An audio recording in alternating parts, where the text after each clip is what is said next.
Salut à tous, pour ce nouvel épisode de Throne of Game, je vais vous parler d'un de mes jeux préférés sortis sur PlayStation 3, The Saboteur.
And I'm feeling good.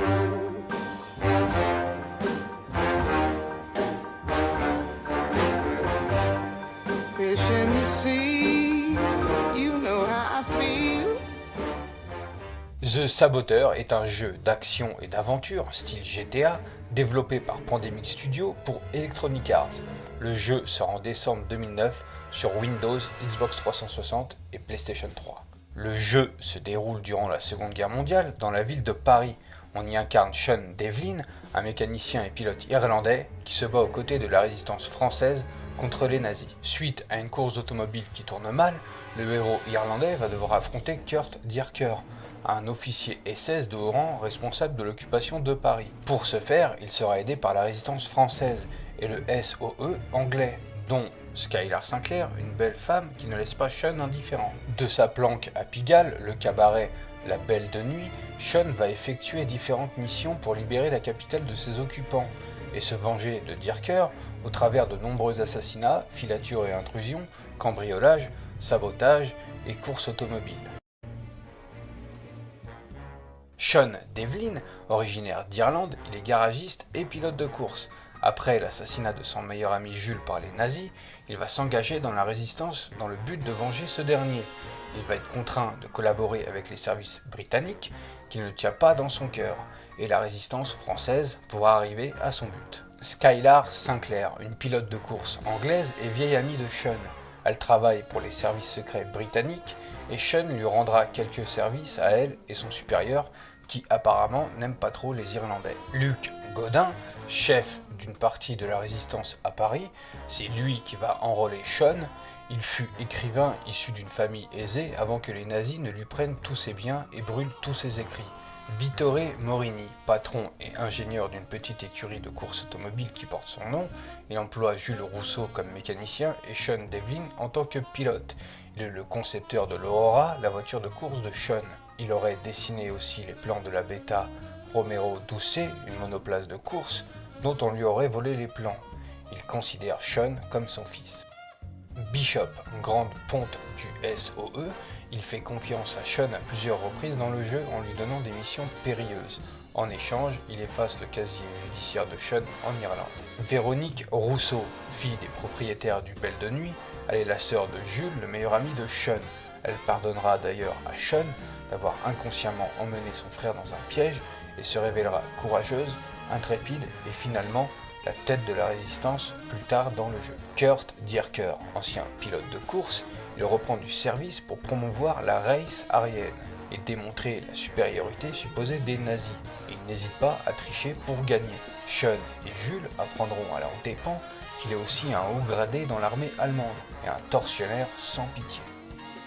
Au niveau du gameplay, le jeu nous sert un monde ouvert assez unique en son genre, où le joueur est invité à explorer Paris durant l'occupation allemande, en escaladant et en grimpant sur les toits, un peu comme dans Assassin's Creed ou Infamous. D'autres principales zones d'occupation sont explorables, le Havre, la Bourgogne, la Picardie, la Normandie, le centre, la Champagne-Ardenne et la Lorraine, avec en bonus la possibilité d'explorer une petite partie de l'Allemagne nazie, la ville de Saarbrück et un complexe militaire hautement surveillé appelé Doppelsieg. En plus des missions principales du jeu, Sean peut effectuer de nombreuses missions annexes consistant en partie à faire exploser les installations nazies dans la France. Mirador, station d'essence, radar, etc. À la manière de GTA, Sean peut récupérer des véhicules et les ramener dans des garages de la résistance afin d'en disposer à tout moment. Le jeu possède également des niveaux d'alarme qui vont de 1 à 5, un peu comme les étoiles dans GTA. Lorsqu'il le souhaite, Sean peut faire appel à une voiture de fuite amenée par un chauffeur ou à un coup de main de la part d'alliés armés, comme dans le jeu Scarface. Sean a également la possibilité de mettre les vêtements d'un ennemi, très pratique en infiltration. Cette capacité est certainement un petit clin d'œil à Hitman. Les armes et les explosifs sont disponibles au marché noir proche de chaque planque, en échange de biens de contrebande gagnés par Sean lors de ses missions. Plusieurs bonus sont débloquables par des actions de jeu particulières afin d'augmenter les capacités ou l'arsenal de Sean. Autre particularité du jeu, au début l'environnement est sombre, en noir et blanc, et au fur et à mesure que Sean combat les nazis, Paris et ses environs reprennent des couleurs. Le jeu a, on peut le dire, plutôt mal vieilli au niveau des graphismes, mais je pense pouvoir dire que c'est normal vu les années. Ce Saboteur est un jeu plutôt rare dans son genre. Certes, il ressemble à pas mal d'autres jeux à monde ouvert, mais il se rattrape complètement avec son histoire et ses quelques scènes d'action plutôt sympas. Je pense par exemple à la mission dans le Zeppelin, jouer en pleine Seconde Guerre mondiale, faire partie de la résistance, arroser du nazi tout du long. Je ne connais que la saga Wolfenstein qui propose à peu près le même délire. Sans compter le gros atout du jeu, son personnage principal. Sean est un héros très badass. Les développeurs se sont inspirés de la vie de William Grover Williams, un pilote de course et agent secret, pour le créer. Au niveau de sa personnalité, l'équipe de développement a pensé à des personnages de fiction comme Indiana Jones et John McClane. Veuillez pardonner mon ignorance, Herr Morini. Nous, les Allemands, sommes des gens simples. Éclairez-moi donc, voulez-vous ? L'un est un passe-temps pour les connards pleins de fric, incapables de tirer un coup sans belle bagnole ni uniforme ridicule. L'autre, c'est la course. Ce doit être le mécano britannique qui se prend pour un pilote. Je suis un putain d'Irlandais. Malgré tous ses atouts, ce Saboteur souffre de pas mal de bugs et d'une IA assez foireuse. C'est sûrement à cause de cela que le jeu n'aura jamais de suite. Pourtant, la fin du jeu nous amène à penser que l'histoire pouvait continuer. Is it over? No, it's not over. I'm just getting started.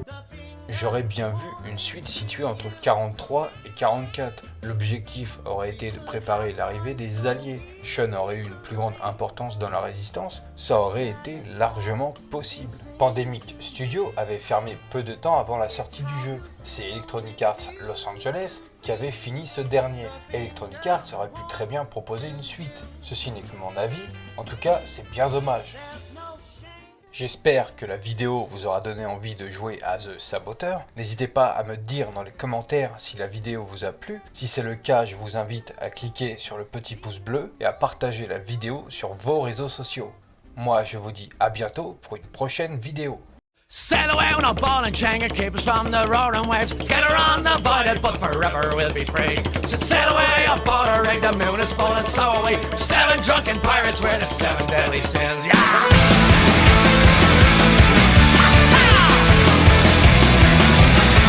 Years off by and settled and left to someone